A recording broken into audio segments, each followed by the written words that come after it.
It's 10 o'clock and can I welcome everybody to this meeting of the Resources Committee of the Scottish Police Authority.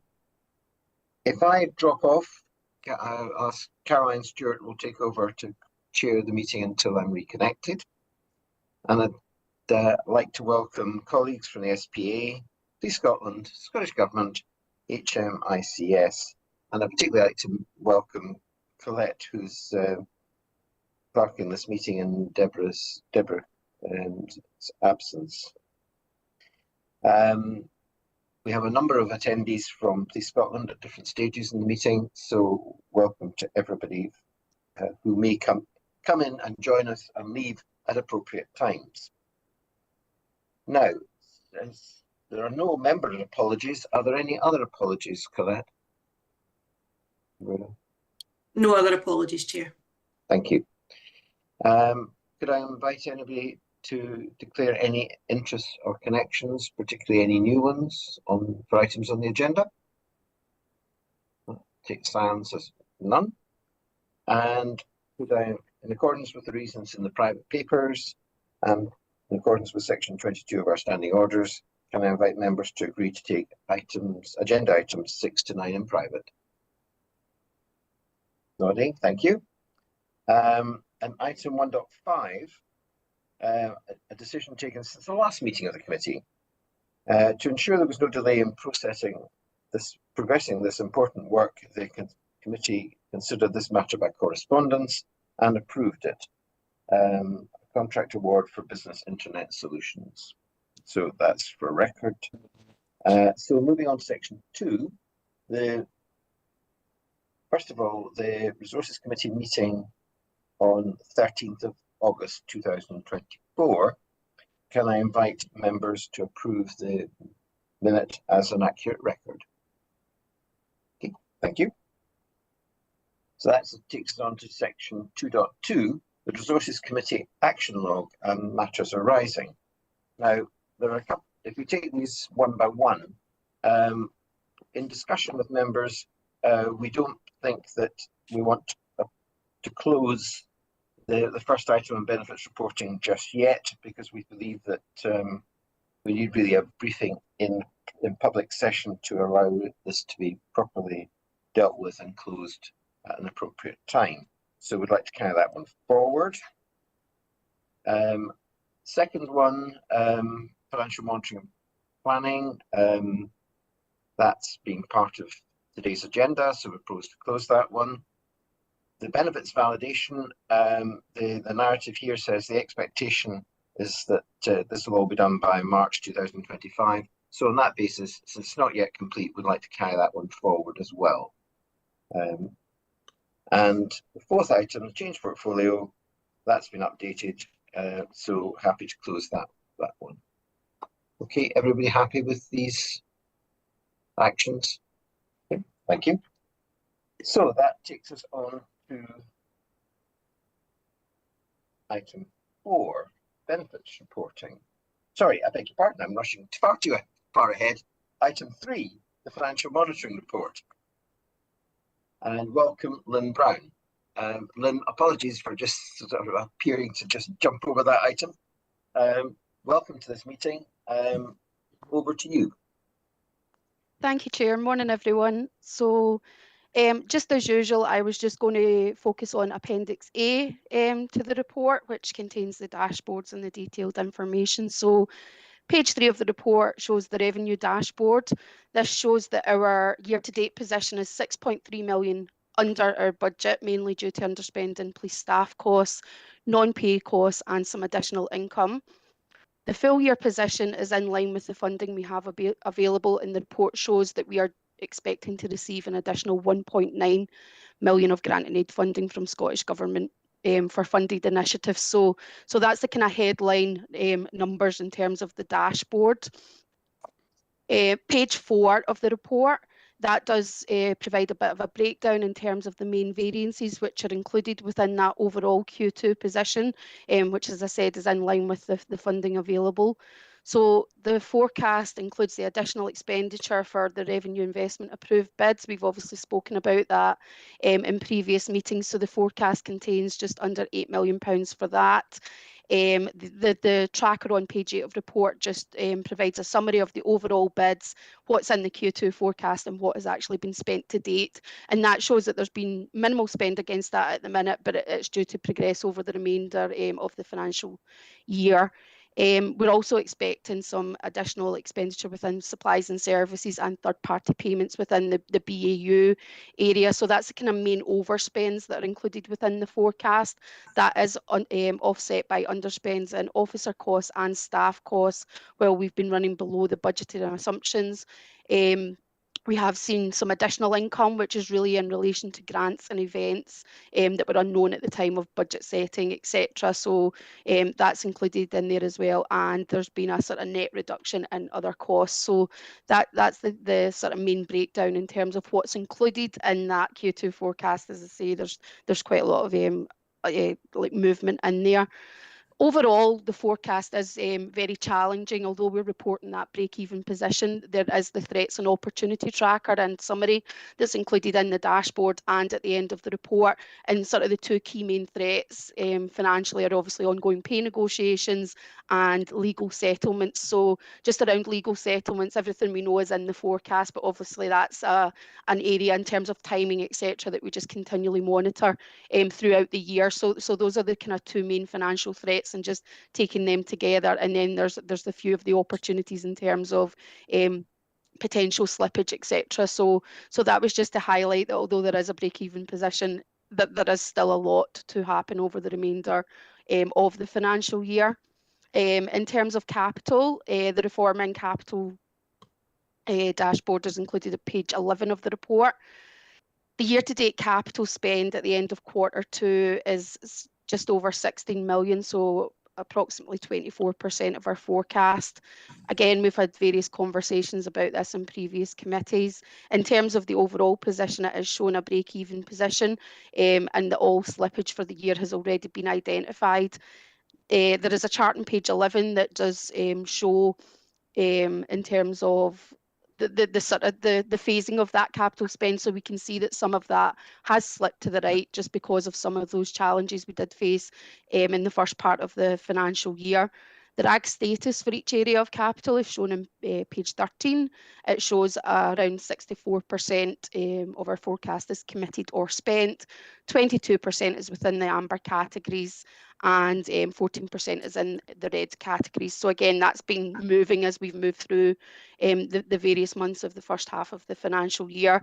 Obviously, with the forecast slipping to the right, the phasing and the potential that the fact that we've already identified some slippage, there is some risk that we could see further slippage as we move through the financial year, but that's been the subject of various discussions through Capital Investment Group, and we've looked at the programming of spend and what we can bring forward from next financial year in terms of that over programming. So we've alluded to that in the report, and we'll provide a bit more detail in that, you know, in period 7, but essentially it's what can be brought forward from 25-26 if we see slippage this year that would take pressure off next. So it's a reallocation as opposed to awarding additional funding, if that makes sense. And just overall, we will be monitoring the capital position on a weekly basis, just in terms of the commitment, so we can identify early if there are any issues that start to materialise. Just in terms of reform, we're slightly ahead of budget, again with an overall break-even position in line with our funding for the full year. Similar to capital, there's a lot of back-end spend within reform that's similar to previous years. So again, we'll closely monitor that overall position as part of the revenue position and the revenue financial threats and opportunities. So that's probably the key highlights from the 3 areas, but certainly happy to take any questions. Thanks. Thank you very much, Lynn. As usual, you give an excellent presentation on the key points, and the papers are very clear. They do, however, flag a number of issues that I know members of the committee will wish to explore. So without any further comment from me at this stage, can I pass over to members of the committee for comments, please? Comments and questions, I should say. Pauline. Thanks, Grant. Lynn, many thanks for that narrative and the papers too, really helpful. I wanted to come back to the 2 key risks to the financial position, one in revenue and one in capital. You mentioned the pay negotiations being one of the key risks, and where we've got to, I believe, is an offer that is higher than the original budget. So keen to understand how we're going to manage the pay negotiations and settlement within a year, and what that might mean in future years for affordability too. I'll stop there and let you answer that question, then I'll come back to my second one. Thanks. Thank you, Pauline. I see James has got his hand up. I don't know if James wants to come in first. I can maybe start, and then Lynn, you might want to add to it. I mean, this is, you're right, Pauline, the single biggest risk that we've got. The reason there was an opportunity to be able to offer a pay award in excess of what was in the budget was because of just the in-year position of recruitment, the recruitment profile against the leavers, where we've seen high numbers of leavers as a result of some of the pension changes, which has meant that we've only just got back to 16,600 last week. So it's one-off in nature, and that we were really clear with government about that. So there's an understanding that, you know, if we were to land a pay award at 4.75, then that's not sustainable for us from our own funding allocation, and that has been built into the ask of government for 25-26. So there's an ask to fund the difference between what was in the budget at 3% and the 4.75 on a recurring basis next year, as well as an allowance for a pay award for next year. So that is in the budget ask. Obviously, we won't know until the 4th of December whether or not that's been granted. So that will remain a risk until we get clarity on that. But we've been really clear with colleagues in Scottish Government that isn't the position. So there's no lack of understanding that's the position. So that will help, you know, at least give clarity to government in their decision making around the ongoing affordability of that pay award if it was to come in at 4.75, and the consequences of it not being funded with regards to what we'd need to do around headcount reduction in order for us to be able to afford that into the next financial year.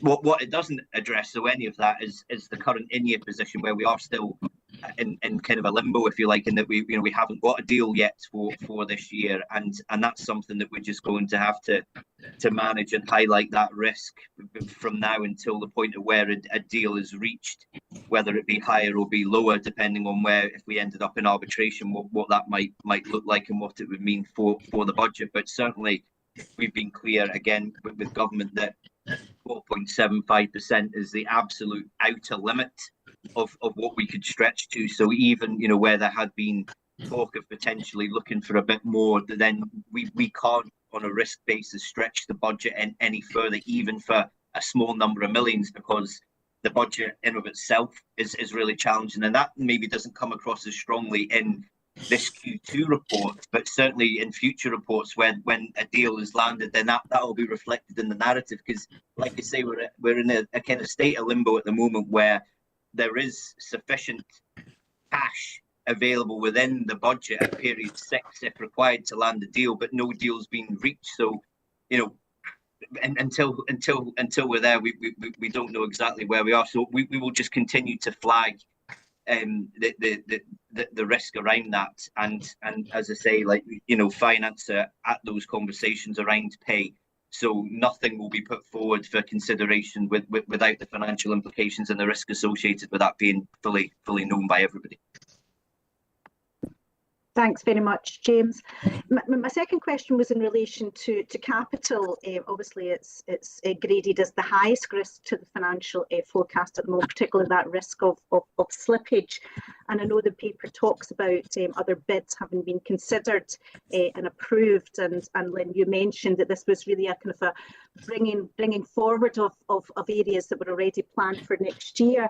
I'd be grateful for an overview of how the pipeline of capital programmes are aligned to the recently developed 2030 vision and 3-year delivery plan, and how we can ensure that all the interdependencies are identified, and the prioritisation process for that, so that we can ensure that we deliver those 4 strategic outcomes in the 2030 vision. Thanks. I can maybe start answering this, and others may want to come in. I think obviously now that we've got an agreed 3-year business plan, then we first of all, from a finance reporting perspective, need to show how those investments align with that. I mean, obviously, some of the things that are in flight were things that were agreed pre the 3-year business plan, and some of that stuff will just need to wash through where it's in flight.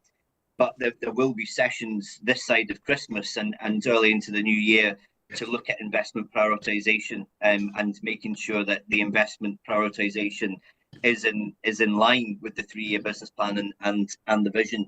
The one thing I would say around that, where we know we need to focus and improve, is that the areas that will be the priorities with regards to the 3-year business plan are areas of spend where historically we've found it harder to spend the money. Now, that's obviously not the reason not to do it. So I suppose what that means is, for us, that there are 3 things I think that we need to really focus on, and it goes back to the Deloitte work that was done a couple of years ago around capital planning, and that, you know, Patrick has resubmitted to me yesterday, that we need to pick up on and actually really run with. But it's making sure we've got sufficient resourcing in the areas that are priorities so that we can actually get on and spend it.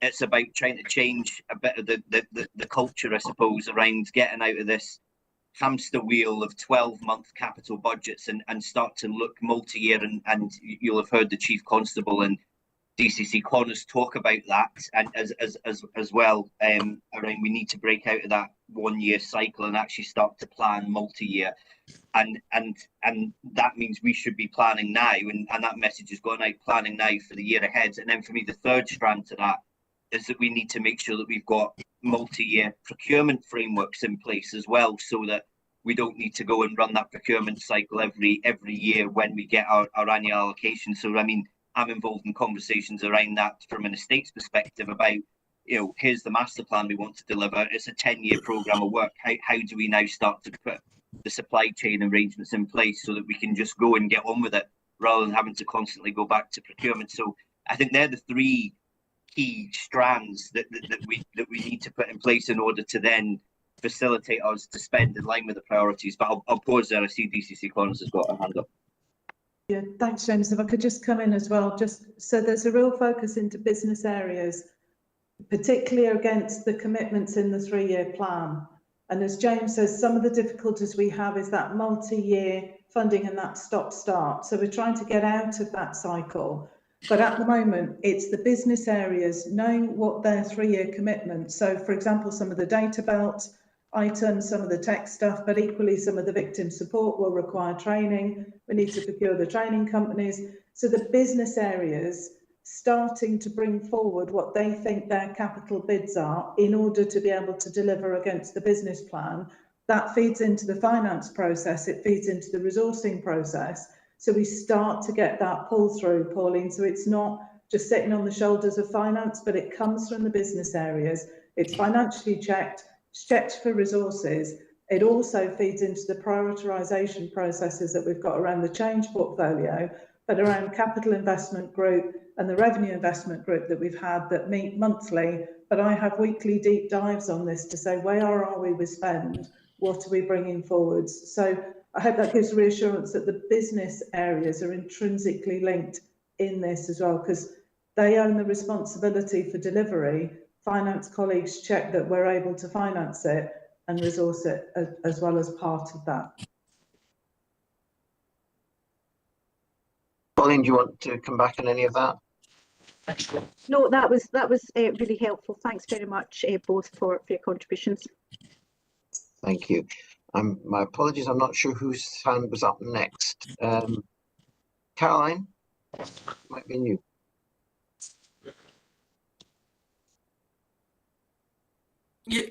You're on mute, Caroline.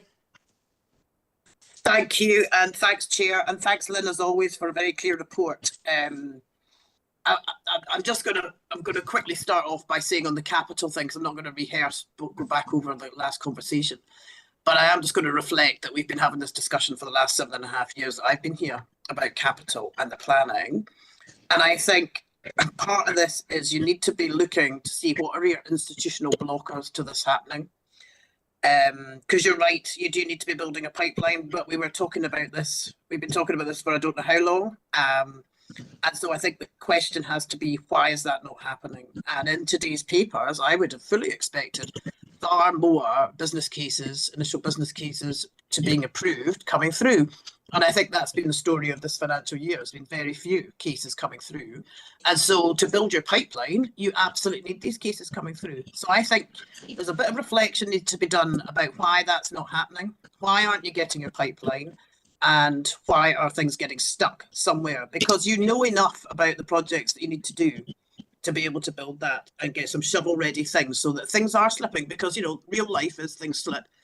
But you should have shovel-ready projects going so that we're not reverting back to fleet, you know, as always. So that's my first reflection on that. My big, more substantive question was around VR and VER, and I see you're forecasting that we fully spent by Q4. Again, this is something that we've discussed in that the benefits are early if we get this mobilised in Q1 and Q2. So my question is, how much percentage of that budget have we utilised to date? Thanks. Okay. Patrick, I guess your hand's up to answer that. Yeah, I'm just kind of going to come in to just add something kind of further about the capital and do an introductory mark to VR, and Lynn will, I'm sure, will probably have the percentage maybe more at hand than I will have. Kind of on capital, we have looked at the institutional kind of blockers, and you'll recognise that one, we did make significant progress on this last year with a lot more front-ended spend, which is then kind of reverted back disappointingly this year. And I think one of the biggest points is, as James has pointed out to, is actually our supply chain, and our supply chain has let us down, particularly kind of in challenges with some of our main contractors in estates, which has delayed some of the kind of progress in terms of making the impact on the estates plans that are there and has been presented to kind of this committee and the board. And that's what we're working hard on, as James says, out of his three kind of key points. The kind of frameworks is really kind of important. Although kind of fleet now is progressing well, you know, there has been a kind of 2-month delay, because equally we are beginning to see supply chains within the fleet, obviously with kind of combustion engines meant to be coming to an end. We still rely on diesel engines on the basis, and there has been challenges with suppliers on that. So we are facing kind of time delays. We've had a 2-month slip there as well, and that is now progressing. So, you know, as much as we can have plans in place, and I completely take your point on the initial business cases, Caroline, some of the challenges we've got of the ones that are already have been approved, it is that supply chain, and we're working really hard with commercial on that. On kind of VR and VER, the vast majority of this has been out per the VR and VER plan at the start of the year. We do probably now have a bit of a challenge, and this is where the forecast is kind of difficult because of the ongoing conciliation process around pay. It may prevent us taking forward some further elements of our workforce modernisation, which we wish to do. But part of the VER funding will obviously also be considered as part of as an opportunity to deal with the pay award, which James has already kind of mentioned as well. And we obviously do, as you'll have seen from our budget bid document, which is kind of been made kind of public through the Criminal Justice Committee, is we will still seek, as part of our budget setting next year, subject to the 4th of December decision, as a further VER pot to progress the 2030 vision kind of next year. Again, not asking for that to be funded by Scottish Government, but continuing to utilise the benefit that we have on the reduced local government pension scheme contributions, which will continue into next financial year. But I'm now maybe putting Lynn on the spot of whether she does have the percentage of VR and VER, but if she doesn't, that's absolutely fine. We can come back to you on that if need be, but Lynn, you may have it. So Patrick, as you said, the majority of the VR payments have been made since the exercise, so it was about half, about 49% Right. with what has been spent, and the balance is highlighted in the report. So we're about half. Were we not thinking we'd have most of it? I'm just going back to, it's all about phasing, and if you're going to start this again in the new year, it's about the majority should be out really Q1 into Q2. So I think the fact that we've only got half out the door, and we're the last gasp of the quarters for the year end, that's quite a lot. That's still backloading into the year, really. And given the difficulties Patrick's just said, that might come under a bit of risk there. So I think that, again, is something to reflect on for next year and be ready to run out the door at Q1, Q2. And you see the benefit of that coming forward. And I take the point on capital. I know that things are difficult in a lot of supply chains right now, so I do take that point. But I think it's back to having a list of shovel-ready projects, and that's what we're just not seeing. And I think you really need to start bringing forward some volume. And I would be expecting at the next Resources Committee to have a substantial amount of volume, actually, because if you've got any chance at all of building a pipeline, you know, you need to be getting some volume through this committee, and it's not happening at the moment. So thanks. Thanks, Caroline. Patrick, do you want to add to that?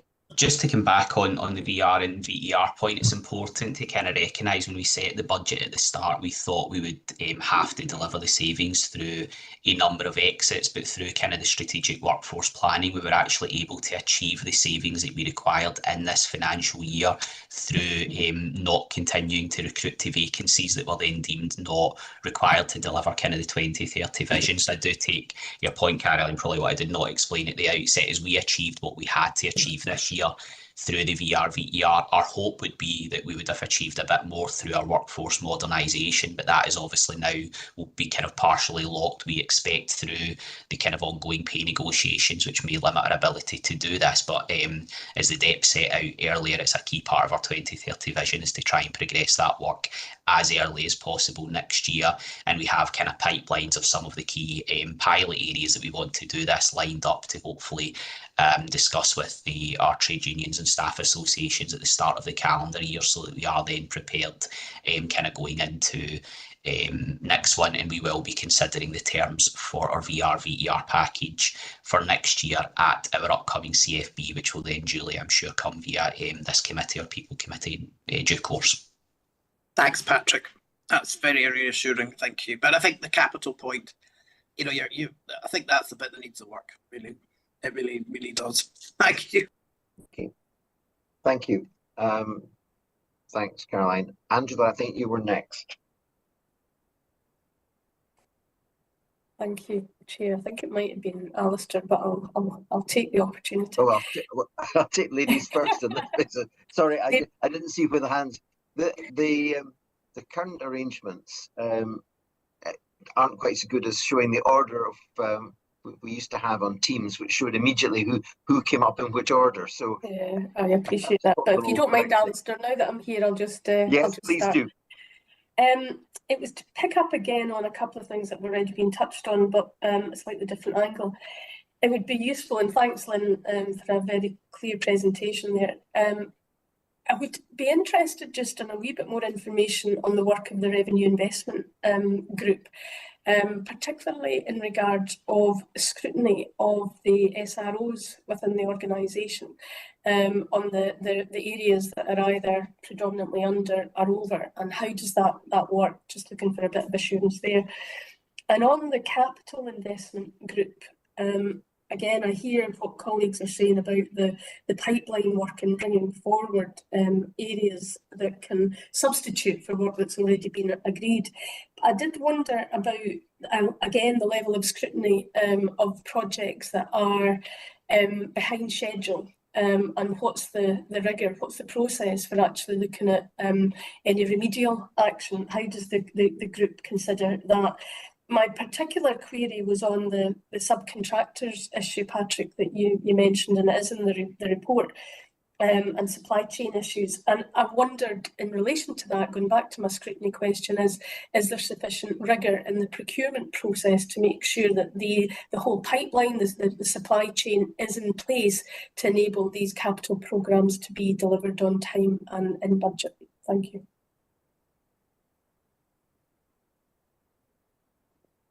Yes, Patrick.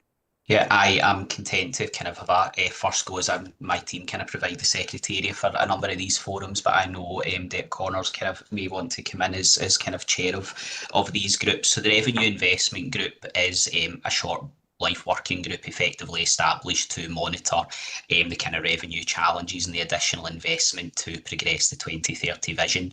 The forum is made up of all the deputy chief constables and all the directors who are the main spending areas within this area. We meet on a monthly basis as and when the latest finance information is available. In areas that are not progressing, we do deep dives into, and indeed the DEP has then had one-to-one conversations and scrutiny with the relevant DCCs, ACCs or directors supported by the senior finance business partner for the area. So there is a very kind of high level of scrutiny progressing that. You obviously within the pack see a kind of summary of the revenue investment group activities RAG rated. We've done that at a high level, but below that we have every kind of programme, every investment, every line kind of done.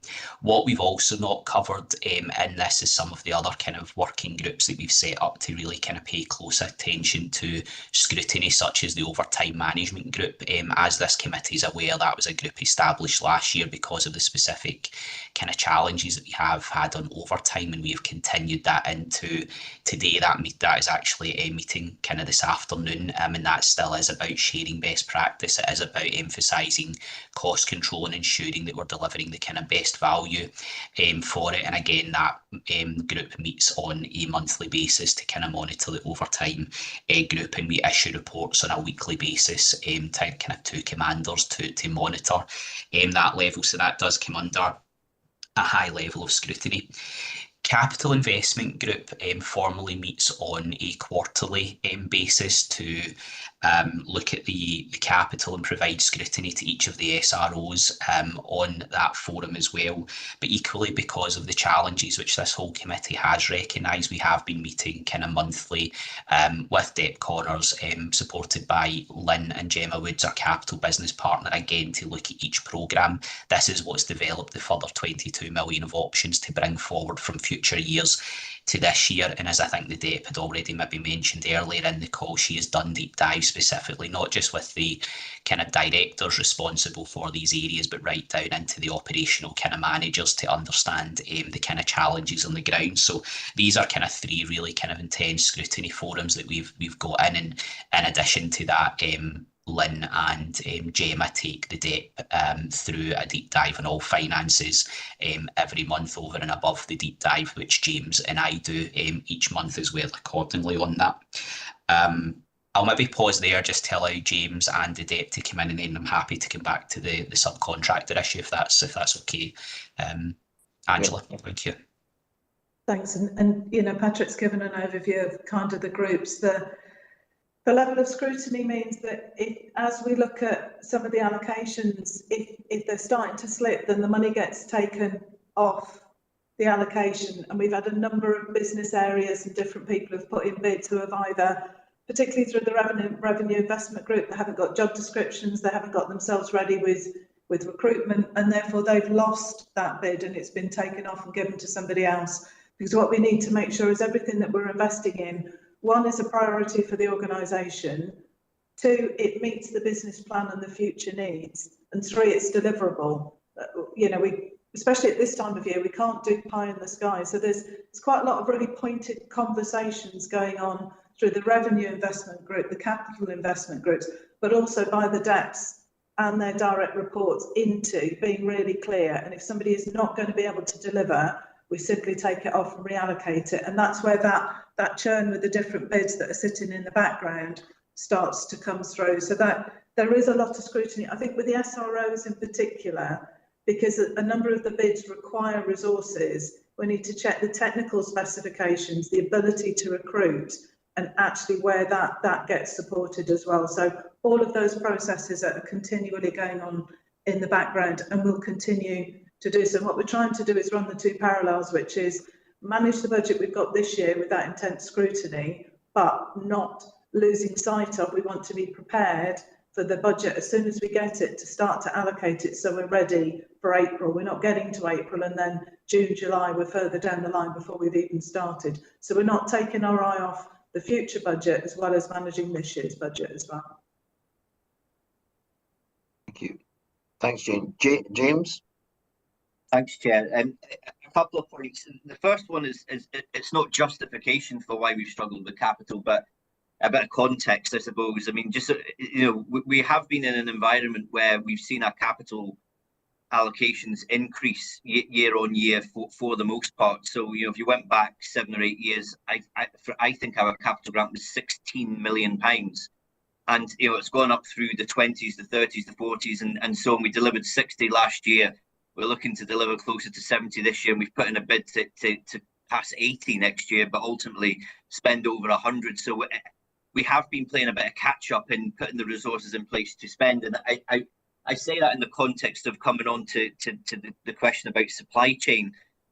Our supply chain, for example, in the States, which we know is going to be a priority area for the year ahead, is not adequate to deliver either what we're trying to even do this year, which is why we're struggling, or certainly not where we're trying to get to in the future. And it's because, as recently as a couple of years ago, we were spending less than £10 million a year on the estate capital, in the context of having smaller capital budgets. This year, the budget was 22, and we're trying to come in at 17 now, and next year 25, and then beyond that, we're looking to get up to 40, 50 a year. So the supply chain was built for an environment where we were spending, sub £10 million a year on capital works on the estate, because that's all we could afford to do. So, as I say, we're working very closely with procurement to start to put multi-year frameworks in place that will allow us to be able to spend at a far greater rate. And that may involve actually having to bring in some additional procurement resource to help support that, as well as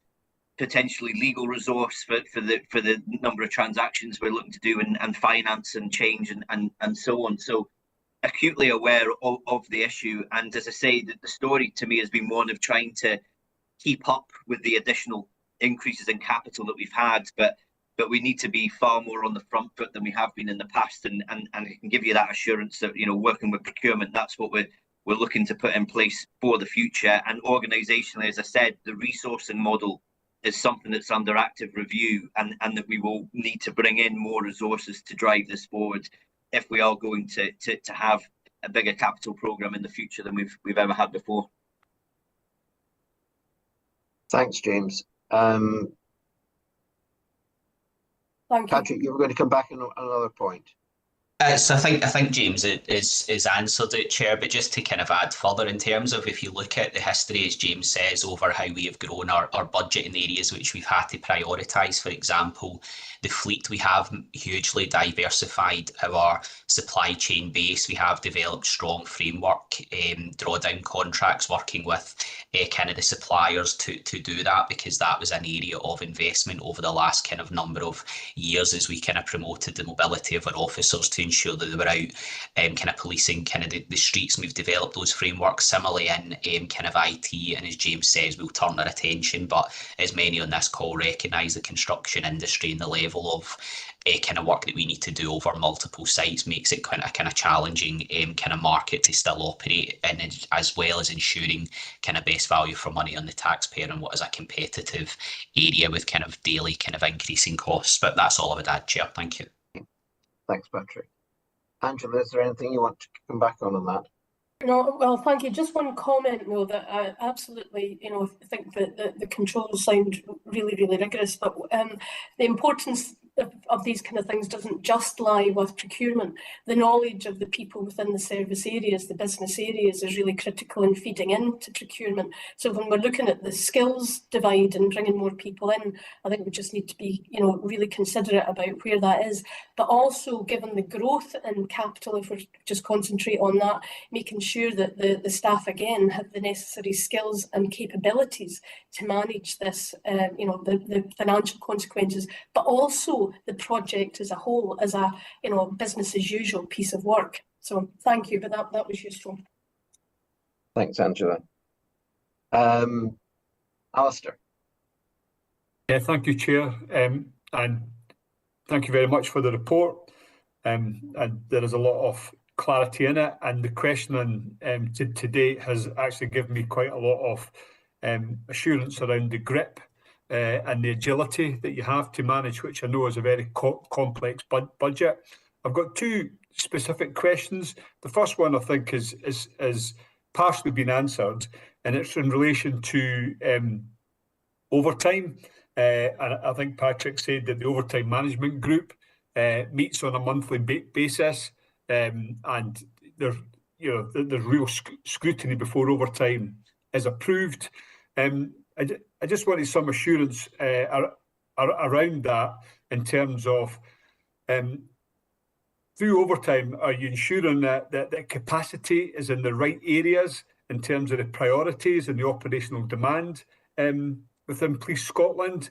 And are there any specific parts of the organisation where overtime is becoming, perhaps the norm, and concerns that may arise in terms of the welfare of staff within this department, within these departments, within these sections, and how do you manage that? And then my second question was in relation to the capital budget. And I know we're going to cover body-worn video in section 7.1 later on, but it looks like we're spending £4 million less this year than was originally budgeted for a couple of reasons. One of those was that you budgeted more than was needed for the digital and the estates work. And the second was a reduction in the number of devices purchased this year. Is that £4 million, particularly in terms of the digital and estates work, is that £4 million money that won't be spent, or is this money that will be spent but in the next capital year, perhaps because I hesitate to say it, but delays in the programme, given the significance and the real need for body-worn video within policing? So those are my two questions, one in relation to the resource revenue budget, and another one in relation to the capital budget. Yeah. Thanks, Alistair. Jane, you got your hand up with that. DCC Connors? Yeah, thanks. Yeah, if I take the first question, then I'll ask my finance colleagues to come in on the second part. Alistair, so your question about overtime. So yes, the overtime is managed through the overtime management group that Alan Spears chairs. We have a really good allocation already. So when we knew at the beginning of the year, the overtime was kind of divvied up around the divisions and different departments, and they all got their allocation. There's also a certain amount of money that was put for initiatives. So when you talk about, are we putting it against demand? Yes, acquisitive crime. We know that we've got Christmas coming, so burglaries, etc. We've seen an increase in violence and some of the youth crime. So into those areas, so absolutely that is a real focus. The money is specifically given, but more importantly, the outcomes of those operations or that activity is fed back in, so that we see the outcomes for the money being spent. And again, it's a real key thing when somebody puts in an operation. I might ask Tim or Emma to come in if you want a flavour of how it works, but actually they have to address the outcomes when they're talking about the money. In terms of actual demand, yes, if you look at D Division, for example, because they are looking at a high number of modified, and I know this sits across all of our divisions, but just one, D Division has had a higher rate of overtime spend because it's trying to manage the different abstractions and the demands that it has within that division. So trying to support D Division because of the impact that then has on staff is really important. So we do know where those pressure areas coming. Moonbeam was a particular area that caused significant extra spend because we resourced backwards to the 30th and 31st of October because of the intelligence that we had that there were going to be problems over Halloween. So we've seen some spends in there. I think kind of on the positive side, some of the work we're doing around the change in the shift pattern so that we have people working at weekends who are non-frontline response. We had 100 less cancelled rest days as a result of some of the work that's on there. So when you look at it holistically, yes, overtime, but when you add the extra operational things that we're doing, we're really starting to see it make inroads in that total, and that will bring down the overtime spend as well. And I'll pause there. Okay. Thank you very much, Jane. Tim Mears, I see you've got your hand up. Is there anything you want to add to that? Yeah, just very quickly, I think it's a really good question. The overtime element, I suppose, there's no simple one answer to all of that. So the bulk of our overtime spend is on maintaining a service level. because we're 24/7 services, we can't predict demand or issues, so the overtime can be used to retain officers on duty, to bring officers in at short notice. Operation Moonbeam, as the DEP says, is a really good example of where at really, really short notice we had to deploy significant numbers of additional officers to respond to intelligence about sustained disorder. That has cost us a significant amount of overtime, but it was the right thing to do, and that's where it's there. So often, I think we focus on a range of areas to try and target overtime spend, but the vast bulk of our overtime still goes on just maintaining basic services. If you have a serious crime, you need to keep people on duty to hold a locus, for example. The most effective and efficient way to do that is actually through overtime. So that's one aspect. I think sitting alongside that is in the costs that are built in by the criminal justice system. So again, this year we're seeing in the region of £1.5 million alone spent on court attendance, on annual leave and rest days. So that's £1.5 million that either is not being invested in other functions or in proactivity for policing. Again, as you know, that was previously funded by Scottish Government. This year we didn't get any funding, so that's having to come out of our core overtime. The second bit is the proactivity area that the DEP mentions. And certainly when I look through the performance reports of divisions, my expectation is that where we see a problem or an issue or a challenge, that there's thoughtful and creative operational response to that, and where overtime is suitable and appropriate, that it's being used. But as the DEP says, I expect to then see results. So for example, crime and disorder in the city centre and nighttime economy, they might choose to deploy additional resources on a Saturday night, but the expectation is then we should see a shift in the numbers. Forth Valley Division, for example, did a really focused bit of work targeting outstanding named offenders for domestic abuse. That was like a 1 week campaign. They put a bit of overtime to that to sort of increase their numbers, and they've had a really significant impact on the number of outstanding offenders. So that's really targeted, intelligent use of overtime. But the third bit, and I think this is where Overtime Management Group has been really important, is there are still inefficiencies in the system. There's no question to that. There is no, I would argue, consistent approach to how we apply our overtime across local policing.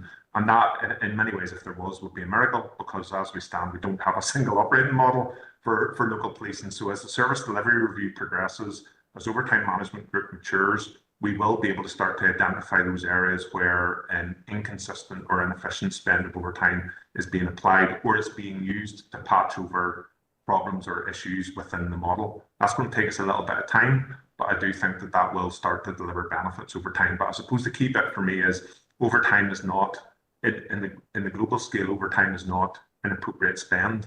It's actually critical to service delivery, but we are maturing our understanding of the good overtime and the bad overtime. We're looking to reduce the bad and increase the good, if that makes sense. Okay, thank you very much. That's very helpful. Sorry, Chair, can I just quickly come back there? Yes. So I understand where Tim's coming from there in terms of the good overtime and the bad overtime.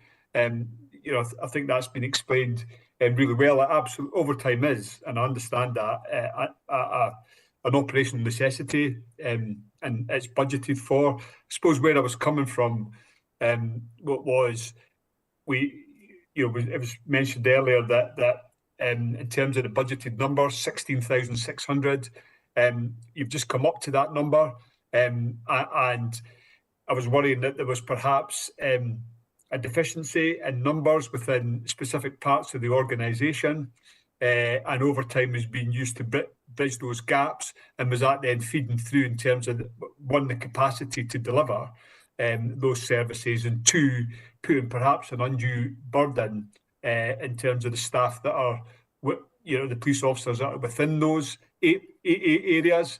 And Deb Connors, I think she explained to me two things really well. One was that there's a real focus on delivering the outcomes. So if you invest in this with overtime, if issues come up, you want to see that the outcomes. And as you also mentioned about the number of rest days that had been freed up, for want of a better term, that people are now getting. So I'm encouraged by both. I'm encouraged by the fact that the welfare's there and it's targeted. It was just that worry about the numbers, the 1666, and where we were and how overtime was being used. That was really what was behind the question. Maybe I should have phrased it better. Okay, thanks, Doctor. Yeah, if I could Yes, just. you don't. Yeah. Apologies. So, yeah, a very good question, Alistair. So the numbers are up to 16,600, which means we've got a really, really good pipeline now coming out onto the divisions. What that does is that frees up people to then go into the specialisms, flow into specialist crime, because we're able to bolster the numbers, which has always slowed down the thing. That levelling will mean that we should start to see overtime spend coming down in the different areas as that pipeline works its way through. There's two factors that will impact. One is modified duties and abstractions. That is a really big factor that much as we're seeing the pipeline coming through and they're going into where they need to, we still have a high modification rate. There is a huge amount of work to be able to support those on the higher end of the modifications and get our occupational health and our systems working. So those on the lower end, we can get them through the system and back onto the front line more effectively. The second factor that does play in is experience, because we have now got a number of people coming through, but they don't have some of the driving skills or taser or other things that we require to keep things. So absolutely right, it's a bonus, and we're seeing the kind of the organisation fill out. We've got a little bit of work to do, which will balance that, and then we should be able to balance our overtime much better. I hope that more effectively answers that question. Yeah, thank you. Patrick, is there anything else that you want to add to that? Not an overtime, Chair. It was just to come in to introduce the answer to the body-worn video question. So if you're happy to move on, happy to do so. Well, I'd rather at this stage we spend a lot of time on this area. We've got body-worn video coming up as a substantive item later on the agenda, unless there's anything in particular that you wish to say in the public forum about that at this stage. No, Chair, we can cover that during the body-worn video slot. Thank you. Thank you. Alistair, I'm sorry, but was there anything else you wanted to add to your questioning? Can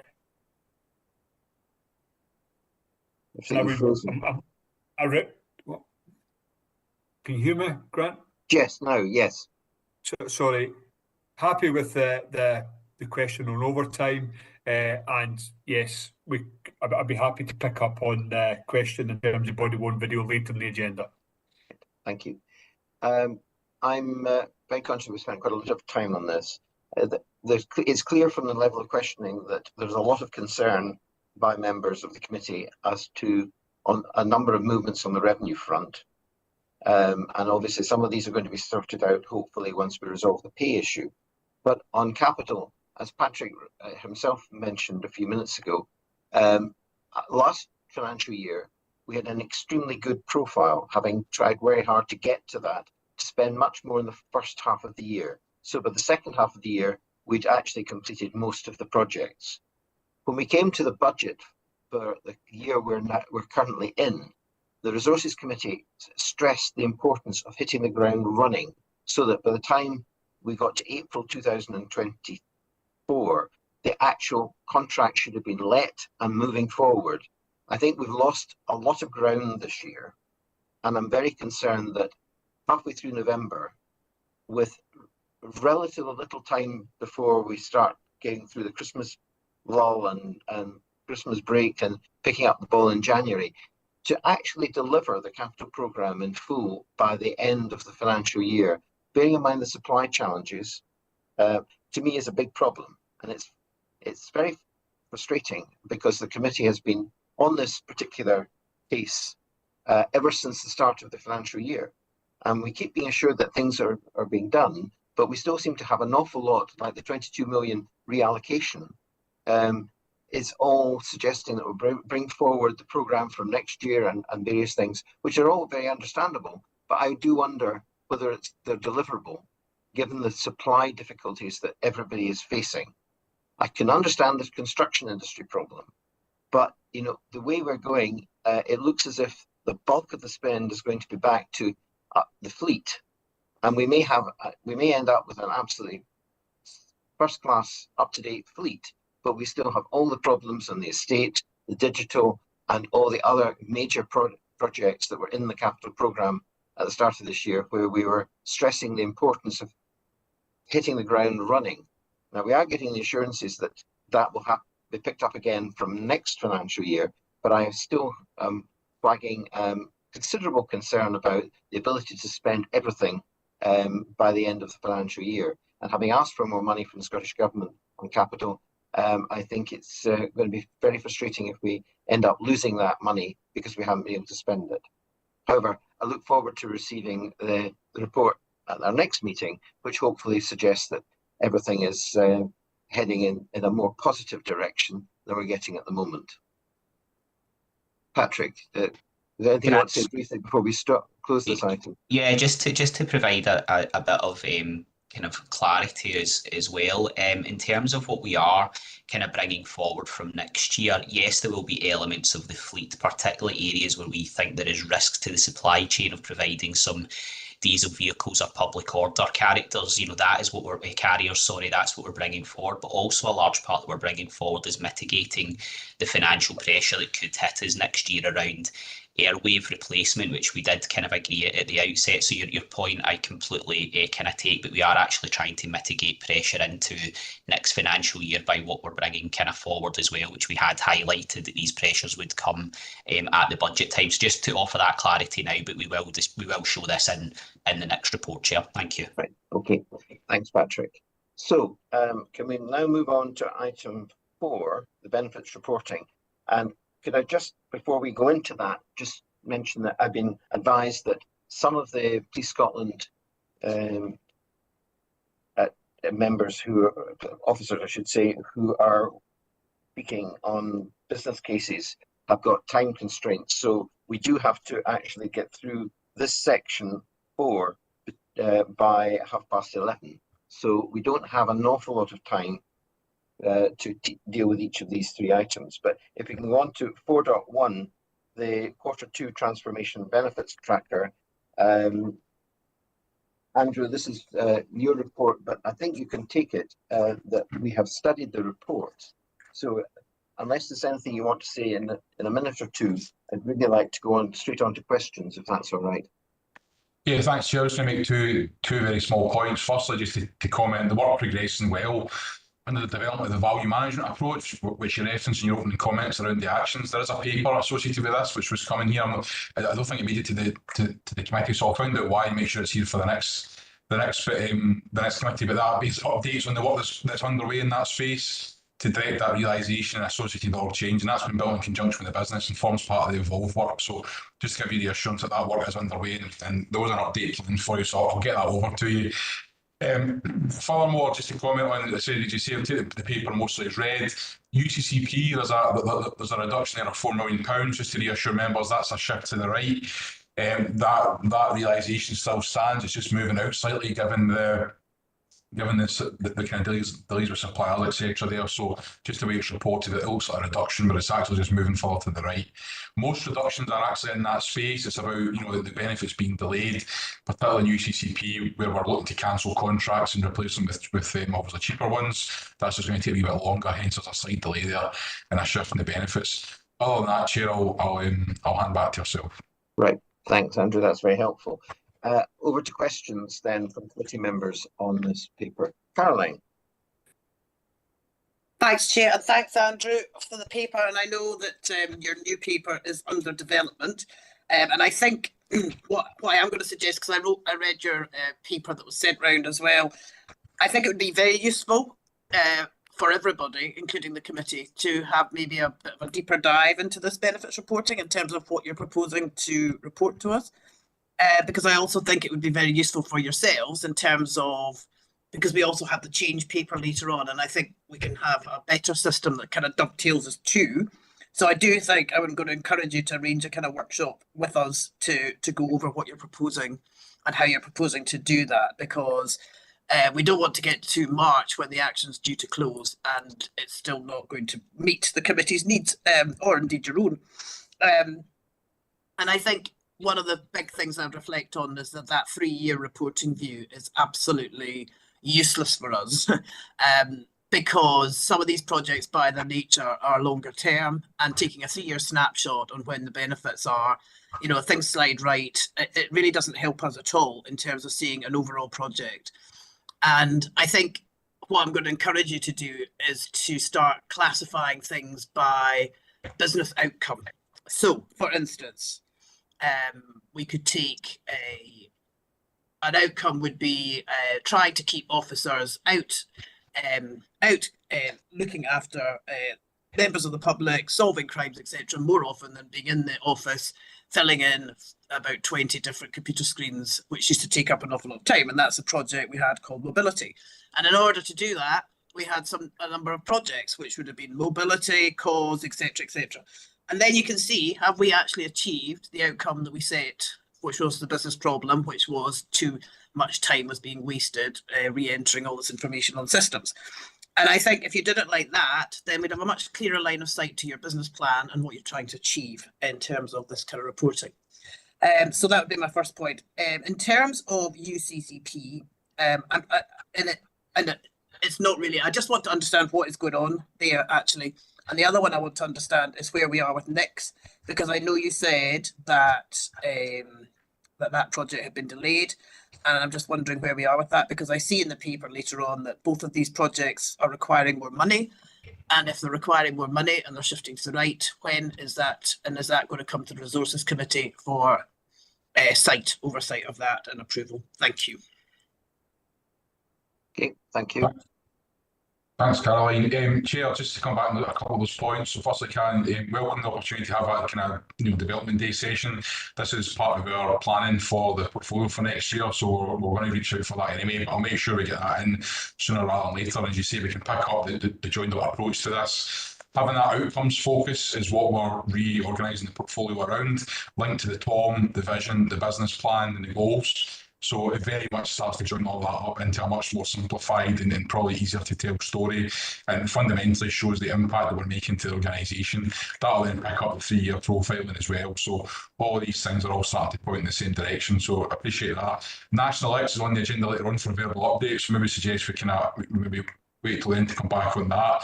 On UCCP, it's fundamentally about the delays in some of the integration work between the suppliers is basically impacting when we can realise the cashable savings across the legacy contracts. We have to keep them in place, obviously, until such times we deliver. So that's why I'm saying that the kind of bulk of the spend is going to continue, but the savings will still materialise just later than projected. But again, we can pick that up in a more detailed session with you.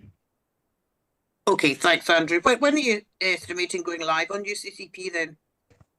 Currently we've got a 6 to 7 month delay, I think, in that space at the moment. So there's different aspects of UCCP going live at different stages. So I can get you a profile war for that. That will show you the profile. That would be helpful. Thanks.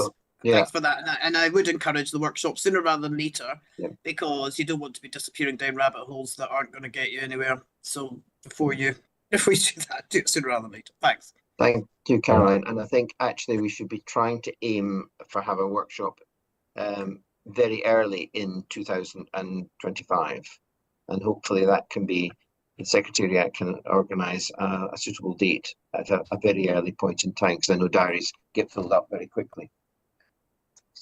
Thanks, Caroline. Angela.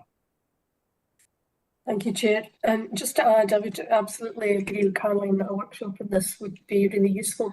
And perhaps in anticipation of that, Andrew, just a few observations from my own experience with this area.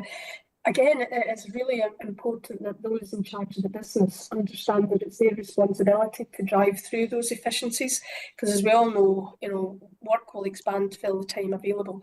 So unless we articulate that we expect, a reduction in staff or vacancies to be held, performance to improve or additional tasks to be undertaken with the same resource, we will see just work expanding. So, and I think as well, even in the short term, there may be measures that could be introduced to the businesses to drive some of that change, some of that efficiency, that would then allow a reinvestment in other areas that perhaps are out with their business, their line of management. So, looking forward to the seminar.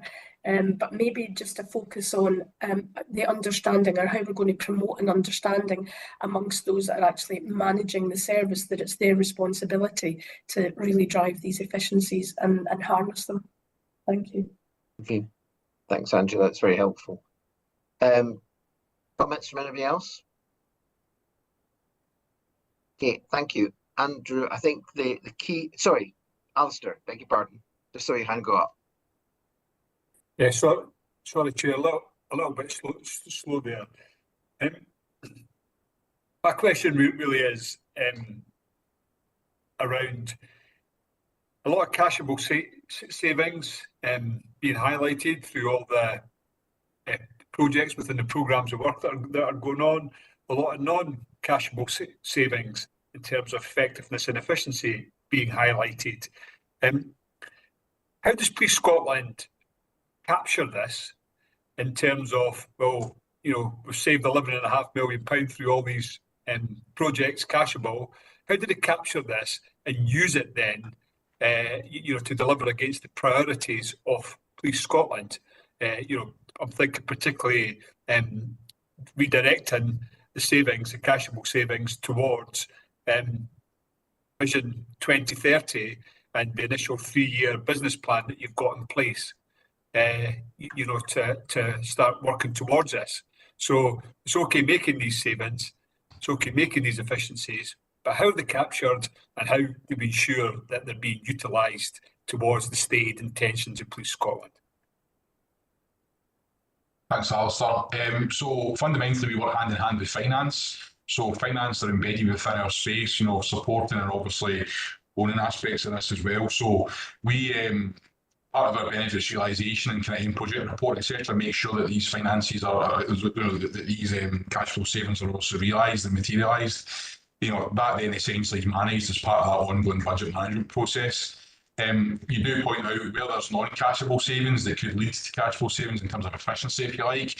That again, something that's being picked up now through the various work streams across the RPTG, etc. There is a wee bit of a gap there that we're working on, and that's part of that kind of value management, you know, proposition, is to allow us to then, you know, rather than funding, but you know, effort and kind of levels of time that's being spent.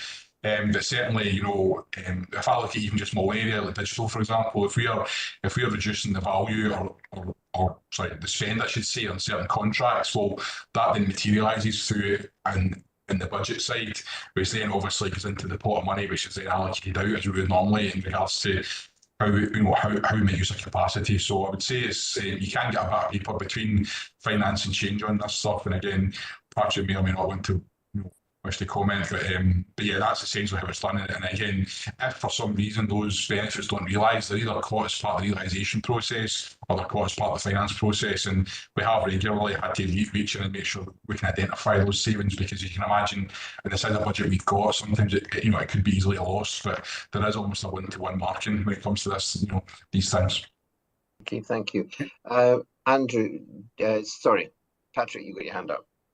Yeah, just to kind of reiterate what Andrew has kind of been saying there. So we kind of recycle as much of the benefits through kind of the reform programme where possible and kind of reinvest. I think one of the areas that we do still need to improve on is when benefits are kind of delivered through kind of the revenue budget, how do we reinvest them? But as ACC Mayors has already kind of said earlier, a lot of that reinvestment will happen over the time when the technological advancements happen and we become more efficient, will be invested in through kind of LPSDR kind of over time is what we're looking at just now. But I think that is the one area that we do still need to kind of improve on going forward. Yeah, I think, Patrick, I think this general feeling that we need a bit more clarity in how savings are identified, cashable and non-cashable, and exactly how they're being used. It's a bit too general at the moment, I think, for most people's understanding. Alistair, anything you want to add to that? I'll go back on. No, I think you've summed it up perfectly for me there, Chair. Thank you, and thanks for the responses. Thank you. In the interest of time, I think we should move on to 4.2, the Change Portfolio Oversight Report. Andrew, this is again yours. Again, I think you can take it that we have studied the report, but could I just kick off by asking one question? Last time we met, you said that there were 19 vacant roles across the change team. There still seem to be 19. Could you just clarify what's not being done with as a result of having these vacancies? Thanks, Chair. So, yeah, I'll answer that question and then I'll provide just a rough summary before we get into the main event. So, firstly, those 19 vacant roles are unlikely to be the same people, I would suggest. You know, change is quite a high, high turnover area. The bulk of them maybe, but, we do find project managers and programme managers, for example, coming and going, particularly when it comes to, fixed term contracts and or day rate contracts, etc. The bulk of our vacancies currently are in our PMO space. So this is essentially limiting the level of detail and certain tasks that can be done around assurance and management of PMO. So this is where most of the vacancies lie. They don't lie in delivery, and we are working with the PMO team just now to look at a different resourcing model to potentially bring a bit more stability into that space. Okay, thank you. Right. Chair, I was just going to just a couple of highlights. As I said, I'll take the bulk of the paper as read. Just to comment again, the planning for next year is underway. This is aligning itself with both the business plan and the vision, and essentially to pivot the change portfolio, to kind of underpin that. As I've said before, we are envisaging by April we'll have one single product in this phase. It won't be separate. We'll have all these things lined up, and the bulk of the change work will be aligned and realigned, and things that need to stop will be stopped. Things that need to be started will be started. This pack's obviously continue to evolve, and we've developed this in conjunction with the SP officials. So again, grateful for the support and kind of input there. Just a couple of highlights, just for members' interest, and again, I'll leave the body on video updates to later. DESC is now live in DCP and N division, so that's now up to 43,000 bits of evidence coming through that solution. The first N division case will also pass the copy FS. So again, that's us into a real delivery focus on across DESC. A division's on track to go live towards the end of the month, and there's planning underway now for E&J. So again, just to kind of highlight, that's that project now, which I know was high on the committee's members' focus previously, now very much into delivery. Otherwise, Chair, I'm conscious of your comments about time, etc. I'll take the paper as read, but happy to take any questions. Right. Thanks, Andrew. That's very helpful indeed. I'll just open straight for questions. Tom. Thanks, Chair, Andrew. I've got a couple of points just to ask about regarding the report. In the summary by programme, it talks about 11 programmes, but there's 10 listed. Is there a combination of programmes within those 10, or just so I understand the range of them? Yeah, thanks, Chair. Thanks, Tom. So I think we are in the process of kind of consolidating projects at the moment, programmes as part of our work. So you might find some of us leaking into the pack. So I'll make sure that's picked up. Yeah, essentially looking to condense down also as well, particularly when it comes to the definition of what a programme is, etc. Some of this has been, it's been further formalised. So I'll pick that up. No, thanks. It's just to make sure that we're understanding the scale of it as well. A couple of questions regarding it. These might be more aligned to the SRO as opposed to yourself, but if someone else can help. The local police and service delivery review is showing green, strong, right across. But the last actual time I can see for me, the paper here, was an outline of the methodology that was going to be applied to that project. With the models and the slides, etc. But we were still not at a stage to populate that. So in terms of it just coming as green right along, we're not getting detailed summaries of the status that's aligned to give us the confidence. So maybe that's something about next time, a deeper dive into that project would be helpful.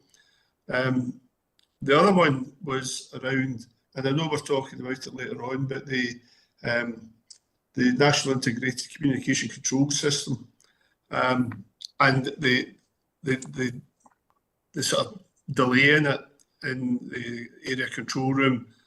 And it's alarming when staff have to be recanted, because you then start to get operational disruption.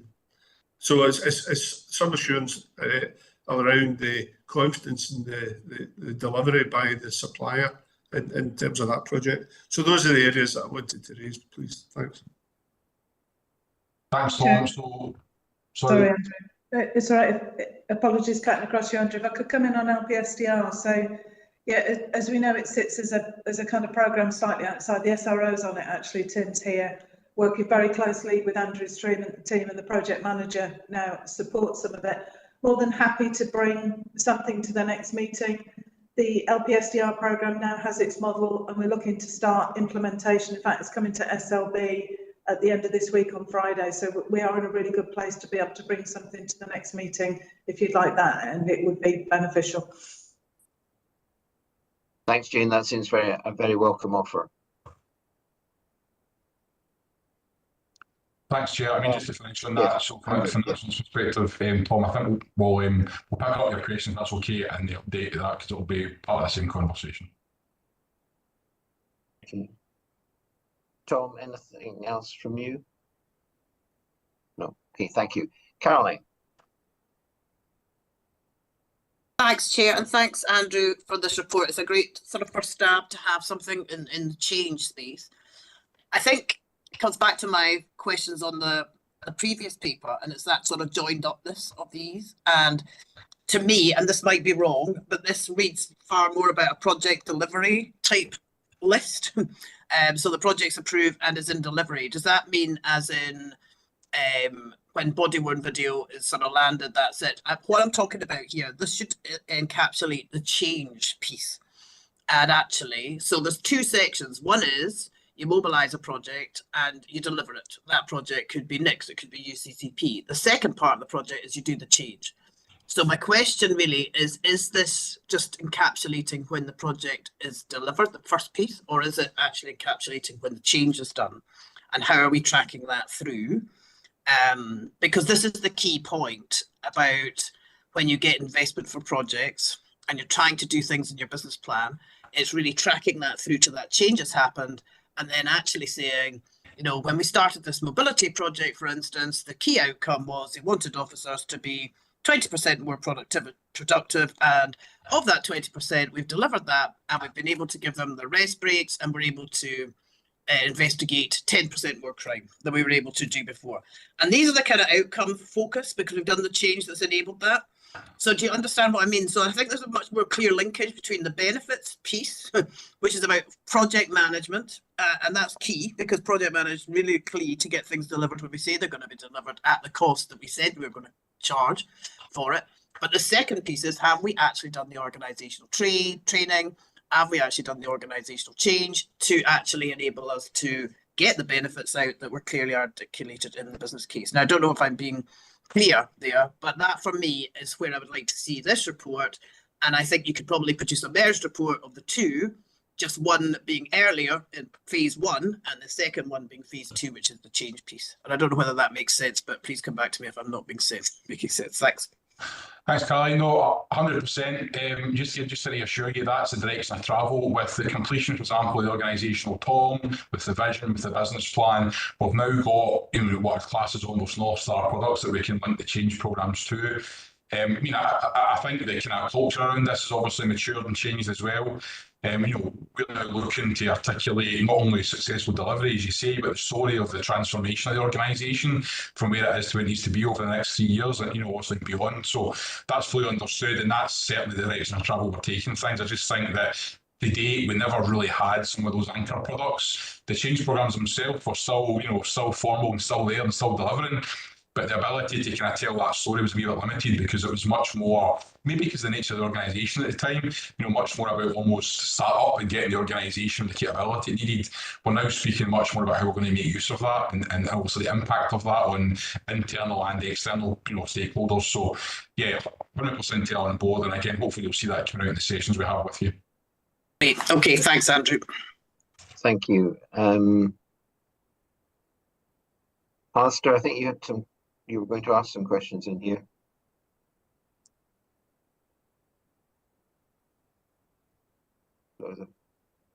Yeah. So, sorry, Grant.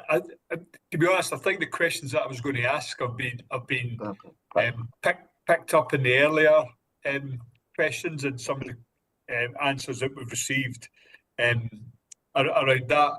If I'm just, this is a complex paper, and these are big programmes, and just to be able to present it so that it's suitable for public understanding, it's suitable, you know, for the use of non-executives. I think that work is going on, and in the background, because one of the questions that I would really like to be able to see at a glance is, well, what's been achieved? I know these are long term, but what's been achieved since the last meeting? How is progress being highlighted, particularly in the priority areas within policing? So other than that, really, I think the questions I was going to ask Grant have been answered already. Right. Okay. Thanks, Alistair. Now, Caroline, you've got your hand up. You want to come back in? Sorry, yeah, Chair, I forgot there was one question, and it's not really so much a question, but I think it's back to the whole, and it's the sort of things you can read into this report. So if I look at your slide 5 and 6, where you see things in progress, you can see big programs there. But if you look at the yellow and amber, which I would say is the sort of business case development, getting approval, it's back to what we were discussing around capital spend. I would expect to see far more things being developed and coming into the pipeline. And when you look at those two slides, you see an awful lot of purple, which means they're in delivery, which is, great. But actually, what's your pipeline coming up? And I think there's perhaps a bit more to be fleshed out in terms of that pipeline, because if we're actually going to get that mature approach to pipeline, whether that be estates, whether it be IT projects, whatever it happens to be, having something like that says, here's our pipeline and how we're developing it would be much more useful. And to me, that map's a bit purple and not enough yellow and orange. And I don't know whether that makes sense as well. Thank you. Okay. DCC Connors, I see you've got your hand up. Do you want to come in on this?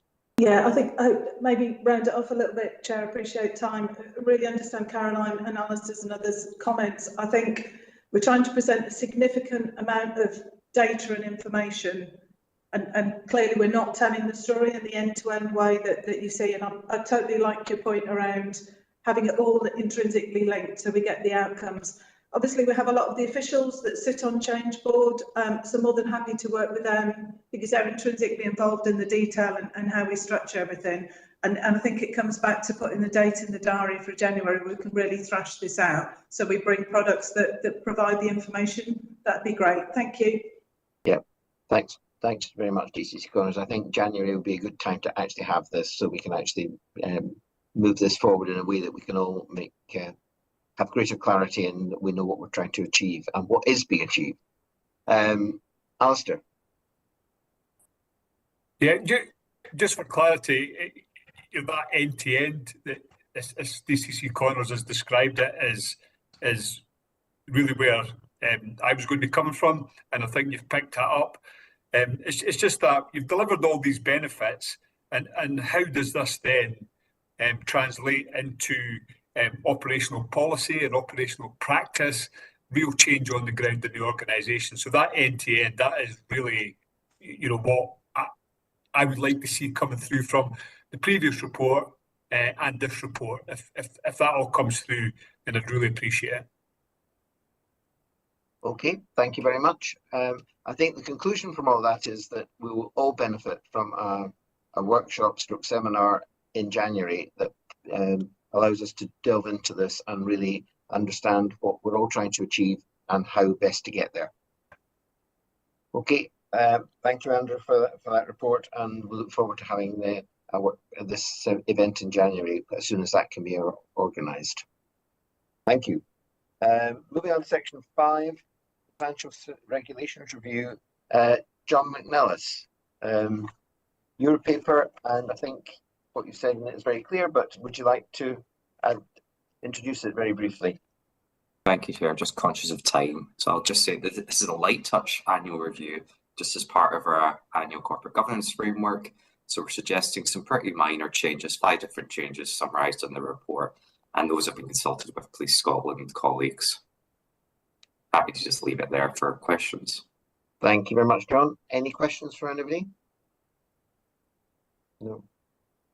I think it's all very clear, and I think we're all content to note these changes and happy that these be introduced. Chair, they are for recommendation to the authority for approval. Right. So these will actually go as to the board. They will. They will go to the board as part of the other changes in the corporate governance framework. Right. I'll be happy to recommend these to the board for approval. Okay, thank you very much. Thanks, John. Just about caught up in time. I think that brings us to the end of the public session. So if we could pause to allow the live stream to be stopped.